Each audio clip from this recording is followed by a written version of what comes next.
Hello, I'm Daniel the Bold, or the Bolding, and today I'll be talking about the fact that most people don't understand how evolution works at all.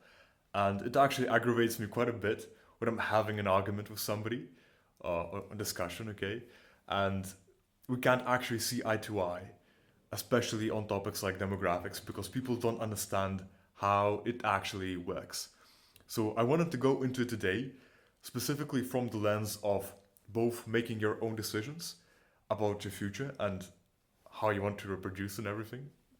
And the second thing being how the future will actually be shaped due to how demographics and evolution works for humans. And the core of what I wanted to address was that people don't understand how fitness actually works. Fitness is not the survival of the fittest. Fitness is simply about having as much kids as you can. Because you can survive, but if you don't have any kids, you're not going to be in the future. That's not evolution, that's just dying out. So, what actually fitness optimizes for is having as many kids as you can across multiple generations. And that's actually the core driving principle of evolution. If you don't have kids, you're not going to be in the future. Those organisms that died or failed to find a mate or failed to have kids grow up to the reproductive age, all of them were culled from the gene pool. That's fundamentally what evolution is. And this seems fairly basic, but it actually tells us a lot about what we can expect from humans. For example, this idea of fitness will tell us that evolution doesn't evolve by making the whole population over time change bit by bit.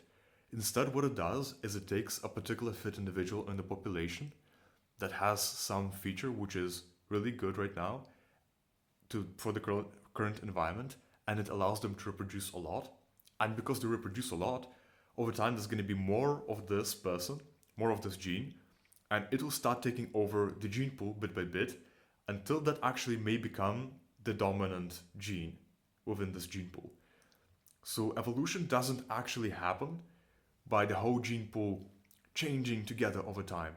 It happens by a particular gene getting developed, or maybe a combination between, during sexual selection, allows for a good combination that is then spread over the whole gene pool because of its fitness. It's and you're gonna disappear within a single generation, your genes are gonna be wiped off.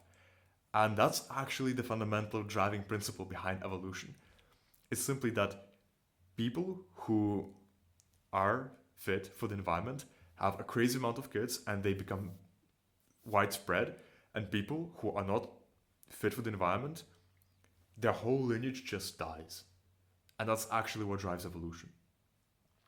So it's not a pretty process. It's going to be a lot of copies of the same people, and it's going to be some people literally just not existing anymore. And this is actually more sad when you think about the fact that these are not like some critters running around. It's going to be your neighbors, which are not having kids, are not going to be represented in the future. Let's say you have a community which you're fond of and you like the people there, they're really nice. They are a pleasure to talk to, maybe you like buy stuff from them. But if they don't have any kids, they're simply not going to be there within 3 generations for sure. And we know that behavior and your character are generally correlated pretty strongly with your genetics. So it means that as some people die out and some people become more widespread, the people who are becoming more widespread are gonna be the default drivers of the economy, of morality at that point. So if you, for example, actually want to leave a moral legacy within the world, the best thing you can do is have more of yourself, because your children are the most likely people to align with your morality, because nobody else will, because other people have different genetics which drive a different morality to appear within them. One of the reasons that I wanted to make this video in the first place is that people don't understand how big this effect actually is. So I'll read numbers from a very good example, which is the Haredi Jews. And if you don't know, this is basically a Jewish sect, a subtype of the Jewish faith within Israel that have a couple of teachings, but the most important thing you need to know is that they don't fight in wars, so they are not obliged to serve in the military, and they focus their life on religious teachings and having a good family, a big family. So they basically, when Israel was founded, moved in 1948, about 40 to 50,000 of them. And over the course of these last, how much? 80 years, or maybe 70, they have had so much children and they have been so fit for that particular environment that at this point there are 1.45 million of them in Israel. So this community over the course of 80 years basically went from being a negligible speck in humanity's population to actually being a very big community, especially since this is a community with the same religion. From what I remember, there are about 15% of Israel's entire population right now. So this community basically used the environment which they had, which was a relatively post-scarcity society, especially after the 60s and the 70s in Israel, to actually explode the numbers. They were one of the earlier adopters of this current post-scarcity environment to simply explode the population as early as they could. And this is actually the pattern which you will be seeing across human populations over time, is that now that we live in a post-scarcity environment, having as many kids as you can is going to be the default, because evolution is simply going to cull the people who don't have that, and it's going to reward people who do have the kids. So for example, if you have a gene in a population, let's say there's a random town in the USA where the women there are on average more likely to get baby fever. For those who don't know, that's the desire to have a kid that usually appears at around 25. Behaviors like this one, wanting to have kids, will start growing more and more and more common until likely within a couple of generations they're going to become the norm. Because the people who didn't have them, once again, they simply did not reproduce.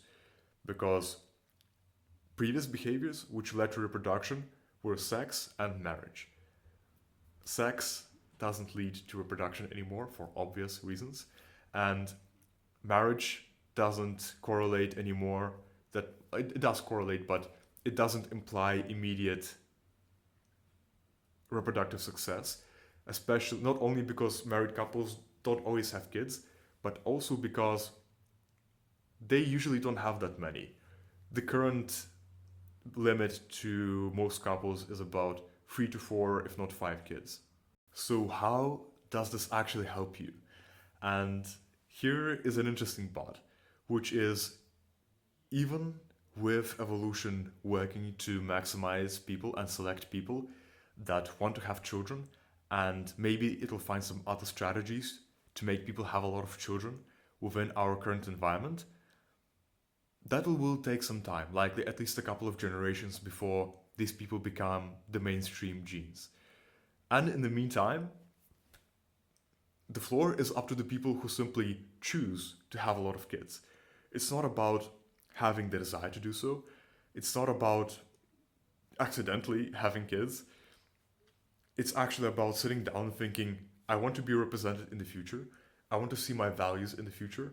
And the way I can do that is to maximize the amount of kids I have right now. So while this may be a high number, imagine if you have 12 kids and your kids have 12 kids, then you will have about 144 descendants. Of course, likely it's going to be lower, but just within 2 generations, you will be able to 100x, 150x yourself, basically. And this is going to happen before other traits begin being selected for the population. So while evolution is still searching for a good way to approach this, you can take the early start, and by the time that evolution does find an approach, you can already be the default in the population. So if you want to take over the world, you can take it over with kids pretty easily right now. Of course, pretty easily meaning compared to something like conquest. But, this is a pretty funny way to actually do it, in my opinion. And it definitely also correlates with having a good life, with having a lot of meaning, and definitely that this is something that I'm looking forward to doing myself as well, having a large family that I'll enjoy. So, this is the end of the small video lecture. And if you have any other questions or you want to berate me on something that I said that was dumb in this video, go ahead. I'll appreciate it. Maybe I'll even go back and correct the video. I likely won't, but I'll say that I will, just so you do that. I need the comments so the algorithm likes me. And with that, I guess I'll be seeing you off. So, goodbye. Hopefully, I'll be returning within the next 2 years.